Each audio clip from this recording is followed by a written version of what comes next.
Hey everyone, what is up guys? It's Sharon. Welcome back to my channel.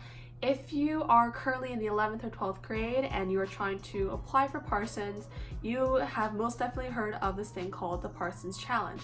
What is the Parsons Challenge, you may wonder, and how the heck can I do it? Before I move on, if you did not watch my portfolio video, I will link it to it either in these corners, so check that out first so it can give you a bit of context for this video.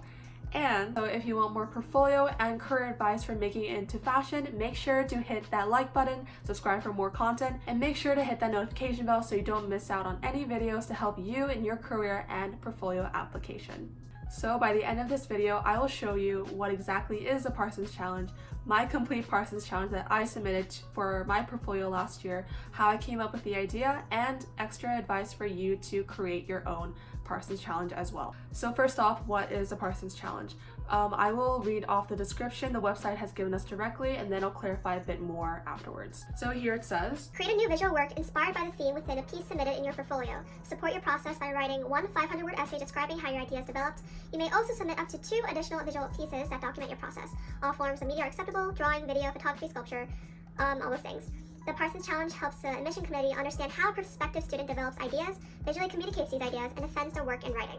It's an opportunity for you to show the admissions committee how you think and how you develop your ideas, on top of how you can support your ideas in a written manner. And now I'm going to show you the challenge that I submitted for my portfolio application last year. If you go onto my portfolio video, I did show a bit of it, but I remember I said like a piece of the file wasn't working or something like that, and I apologize. I will show you everything up close. I have my pieces literally in front of me, so let's just get started with that. My Parsons Challenge was based on the wire sculptures that I submitted in my general portfolio titled Just Don't Be Nervous.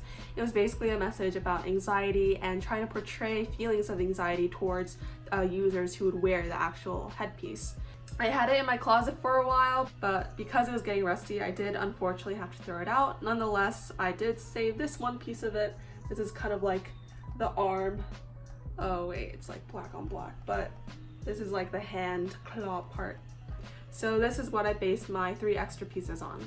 The first thing I did in my challenge was a series of drawings called Faded, and it was my representation of going from a normal state to an anxious state. I'll leave a screen cap of it here, and I also have it with me here. This was the first one.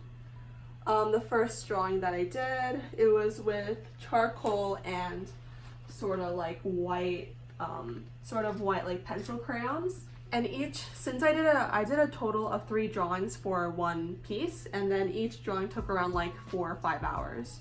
Okay, second piece is this one. So like first one was super like composed and pretty. Second one, it's getting a little crazy. So here are all the details.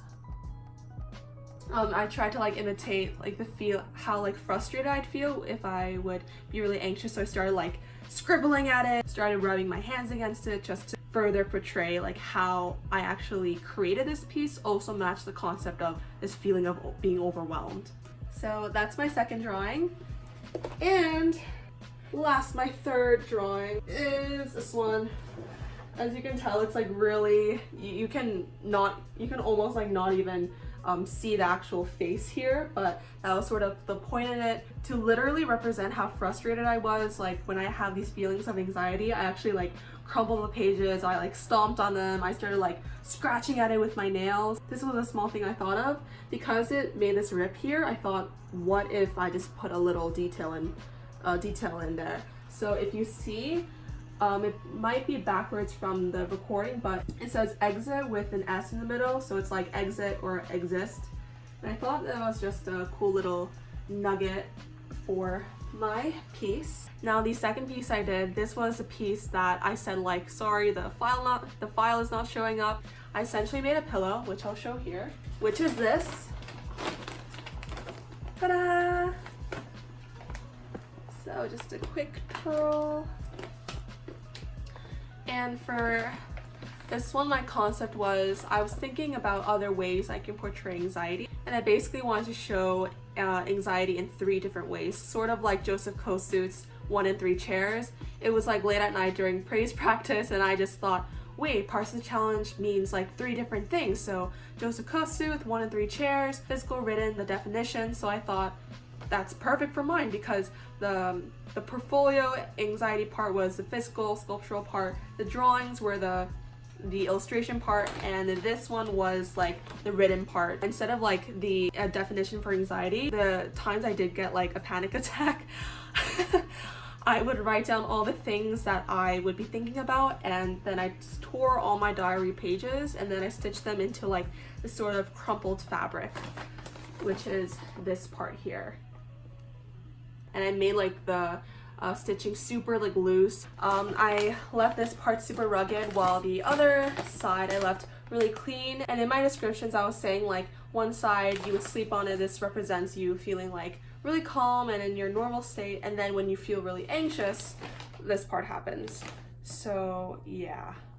And then the last part of my Parsons challenge was my sketchbook page. This is my sketchbook. I'm gonna do a sketchbook tour soon, but you can just tell like how much I use this. Like the spine ripped off, it's really beat up and stuff, but let me just find it really quickly. Okay, so this was the sketchbook page that I'm pretty sure this was the sketchbook page that I submitted. If you can take a look here, how I completed these sketchbook pages was I first asked a lot of my friends to illustrate what they think anxiety looks like in real life. And then the trend I saw was it would tended to be a lot of scribbles and like really like haphazard line drawings. And then because of that, that inspired the structural thing for my mask, and then the scribbly stuff for my drawings. I thought, like I said this in my portfolio video, it's a good idea to submit your sketchbook drawing, even if it's not super pretty, just so they know that like you're really like thinking about what you're doing or thinking about what you're trying to do. It's not that you have a first idea, you don't care about it, and boom, that's your final thing. But no, you have this single concept and you further develop it in whatever way you can, either through research, asking people, trying new things, doing mind maps. Mind maps are really good for that. But yeah. Oh, I forgot to mention, so the portfolio sculptural pieces, each mask took me around like 6-7 hours. I did that 3 times, so 21 hours. The drawings took around like 4 or 5 hours each, and then the pillow I think took me around like 10 hours to do. So now you know what the Parsons challenge is. You've seen my complete Parsons challenge and how I came up with the idea. I came up with the idea studying other artists. The artist that I was inspired by was named Joseph Kosuth. I saw his 1 and 3 chairs, and that just happened to relate perfectly to what I was trying to convey with my anxiety piece. And now the last thing is general advice for you of how to create your own challenge as well. So for that I have 4 things to advise to you. First off, your portfolio has to be on point. It's essentially the starting point of where you'll build your challenge from. For every piece, try to make it as personal as possible. The reason I say this is because the more personal it is to you, like if there was some tragic event that happened in your life or just something that changed your way of thinking, immediately that's instantly a story that's attached to that one single event. So it's something you can naturally go off of. This is an event that only you have experienced. Trying to keep close to personal things and stories helps develop that process. Now the second thing, once you've done that, find the work of art that you think has the most potential. If I had to pick only one piece, which concept is one that I could spend hours talking about? I could spend hours talking about my new generation piece, or like the one about moving from New York to Toronto, but the one about anxiety was so like grounded in my heart and developed a lot of my high school years. It was something that was truly my story. So in the same way, think about which one resonates strongest with you. Step 3 out of 4, once you have an idea of which piece you want, take a sketchbook page or a blank sheet of paper and literally flesh out any ideas that you think of, even the bad ones. If you think, no, my ideas for this aren't good, it's okay, because even those bad ideas can eventually give potential for new ones. So for example, say you want to make an artwork based on the loss of hair and modern day beauty. You can write down wig and beauty pageants by chance next to each other. And before you know it, because you physically have these two ideas written on paper next to each other, seeing those two things together can make you think, oh, wig and beauty pageant, maybe I can make a crown out of like fake synthetic hair or something. And the fourth and last piece of advice I would say to you is expose yourself to as many artists and creative things as much as possible, whether it's downloading Pinterest and searching up conceptual art or artists, or going to a museum and staring at a painting for hours, or even joining a local art class just so you can communicate with other art students. Anything that puts you in a position to be exposed to more creativity will do nothing but help you. It's like creativity in, creativity out. For example, for me in my Parsons challenge, the basis for mine came from looking at other artists such as Joseph Kosuth. So literally anything, if it's Instagram, Pinterest, whatever puts you in that creative flow, do it.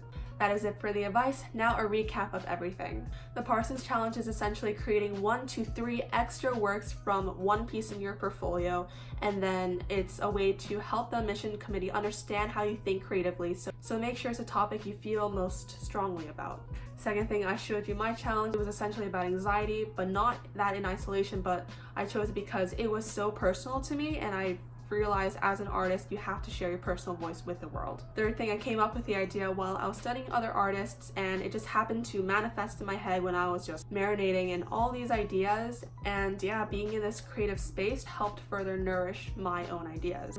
And the fourth thing, advice is remember to make sure your portfolio is on point. Try to find a piece that resonates strongest with you or has a personal story to it so it can help you more easily develop your own creative story. Third thing, flesh out any ideas you have, even if you think it's bad, because it is potential for new ideas. And the fourth and final thing is constantly expose yourself to creativity. Whether it's a museum, Pinterest, looking at different art accounts, you need to have a creative input to have a creative output. So I know this was a lot, but that is it for today's video. I hope you guys enjoyed. If you are struggling with realizing what the Parsons Challenge was, I do truly wish this has helped you. If it has, or if you need clarification, make sure to leave a comment down below. I'll jump in there after this video to help you guys. But if you did like this video, I would appreciate if you give it a thumbs up, subscribe to my channel to see more videos to help you with your portfolio application. Hit the notification bell to not skip a beat. Oh, and this is something you can look forward to after I post this. The next video I'll be posting is reading my Parsons Challenge essay, so you can fully ground yourself and have a full example of what you can possibly do for your own. So hit the notification bell, don't miss out. That is all. I thank you guys so much again for watching. I'm looking forward to chatting with you in the comments and on my Instagram. So until next time, I will see you later. Bye.